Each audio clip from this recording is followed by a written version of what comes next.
I remember going there over at Quinstone and Sunshine when I was a kid. So Mark Phillips considers himself a very nostalgic person. I'm very nostalgic, man, when it comes to music and memories and businesses. As a music teacher, he wanted to make band shirts for his high school students. And then me and a friend of mine were talking one night about hydroslide, water slide on South Campbell. And as a kid, my dad would take us there. I grew up on the north side, and we'd travel. It seemed like forever to get there.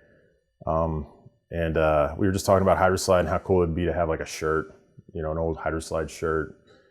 I was like, man, I want to make a little design and send it off, see if I can get one made. Unfortunately, just making one shirt would cost him $60. Mark decided to spend some time learning about t-shirt printing with a friend. Feeding into his nostalgia, Mark came up with an idea. Hey, we should make some old vintage shirts, man. You know, just old businesses in town that we used to go to. Sip and Flips one on Kearney. I still can't find an old logo of theirs online at all, but I can picture the sign in my head. But we used to go up there and play arcade games and get shakes and stuff, or Fun Attic at Northtown Mall, or you know, just the cool stuff. Skate Corral up on Kearney. Those are some places that we spent a lot of time when I was a kid. Mark, not wanting to pay for one expensive shirt, instead bought a printer that costed 65 times more than $60 for the ability to make whatever shirt he wanted. I'm out and about, and people are like, dude, where'd you get that shirt? And I'll be like, man, I made it in my basement. And they're like, you gotta be kidding me, you know? Soon after, more and more people began asking Mark if they could get their own shirts. One of my first ones was Hamby's.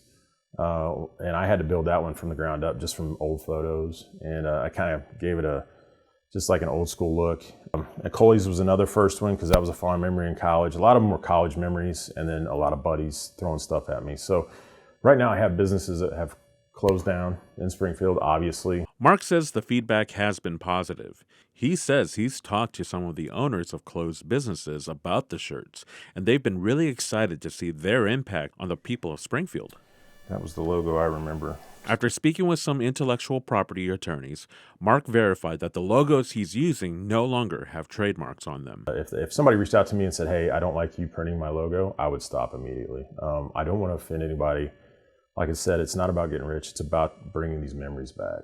One struggle Mark had to face was finding the logos. He searched old photos to recreate them on Photoshop. I found an old color tin, and I remember the Newsbeat stuff. I remember that still plastered on the side of the little van. So that's the Pace. So this is from '85, I think. This is from the News Leader. Being a one-man t-shirt business, Mark only does small orders on black shirts. For now. I'll just paste it.